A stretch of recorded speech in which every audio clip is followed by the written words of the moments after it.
Welcome to the Hub on Vital MX, where we will be clearing up some matters that have surfaced in recent days, as well as tackling all of the news from the world of motocross. Let's get straight into it and tackle the Chase Sexton situation. Now, Chase, of course, crashed in Moto 1 at round 1 of Pro Motocross, and then on the Thursday before Hangtown, it was confirmed that he would not be competing at round 2. The statement was extremely vague, both from KTM and from Chase.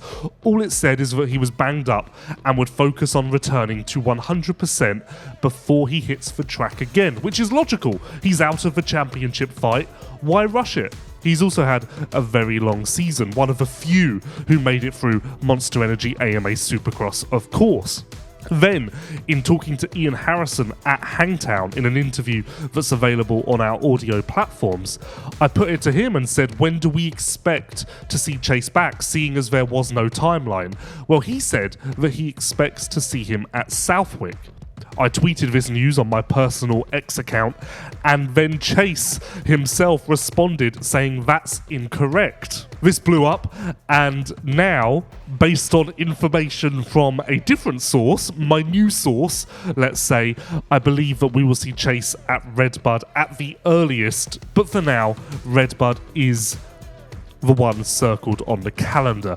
I don't think there's any foul play happening here. We will certainly see Chase in Pro Motocross. We will certainly see Chase on a KTM. You can take those statements to the bank. Obviously, I know a little more about the situation now. That is certain, so dismiss any of those rumours. But Southwick, that appears to be off the cards. Although Southwick isn't an MXGP round, so maybe KTM could find someone else to fill that KTM 450 SXF on that weekend. Now, similarly, I spoke to Jorge Prado after the race at Hangtown, and he commented that he needs more power out of the Kawasaki, and that's number one on his to-do list at the moment. We need to work on the engine. We all know, the bike. You like a fast bike as well?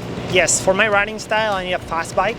And sadly, as a result, he's taken some backlash online, and I wanted to clear this up because Prado isn't necessarily saying that the Kawasaki is slow. No, he is actually notorious for wanting the most power possible out of a 450. In fact, at Majora last year, I was discussing this with Prado and Jeffrey Hurlings, and Jeffrey told me that if he had to ride with Prado's engine package, he would die because it's that aggressive. So it's not Prado making excuses, it's Prado looking to adjust the KX450 to his particular riding style. Of course, quite rare for a rider to want the most possible power out of a 450. He's not saying that's a reason for him not winning. He's not saying that's a reason why he hasn't whole shot. No. He's just looking to zero in on his personal preference. So hopefully that clears that up as well. Another matter that has now been cleared up is the fact that Jeremy Martin is done with Monster Energy Yamaha Star Racing for the time being. He will race just one more Pro Motocross round, and that will be Millville. So he will be on a 250 Yamaha at that event, not a Kawasaki 450 as otherwise stated. And in that time, that will be his farewell to Pro Motocross, his farewell to his career, and nice of Star to facilitate him on that weekend. Of course, this return hasn't exactly gone to plan, but he is okay after that crash last weekend, just banged up. Speaking of banged up, Grant Harlan suffered 4 broken ribs in the second moto and will miss Thunder Valley, but could be back at High Point, more likely Southwick. We've spoken about Jeffrey Hurlings a lot in this episode, and he just won his 108th Grand Prix, but there's still no word on what he's going to do next year. In fact, Jeffrey Hurlings and Tim Geiser are both out of contract and both shopping around, and it's not off the table that both riders could switch teams, which would be an incredible surprise. You should listen to our MXGP podcast show elsewhere on this YouTube channel for a deep dive from the Grand Prix paddock.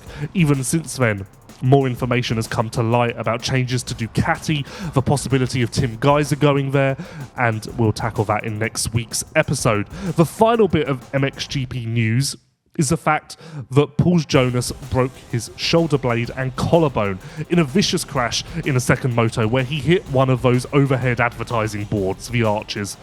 Jonas has had a tough time at Tuchenthal. He dislocated his shoulder there last year. And what's crushing about this is that on both occasions, his home Grand Prix has been a week later. So once again, he's missing the Grand Prix of Latvia, which is, of course, a great disappointment to him, but also his loyal fans in Northern Europe. We'll see when Jonas is back. There's no timeline on his recovery, but maybe he can make it back before the end of the year, although that does seem bleak. Hot off the press earlier today is the 2025 FIM World Supercross Championship calendar, which includes 5 events, 5 continents, and 4 new cities.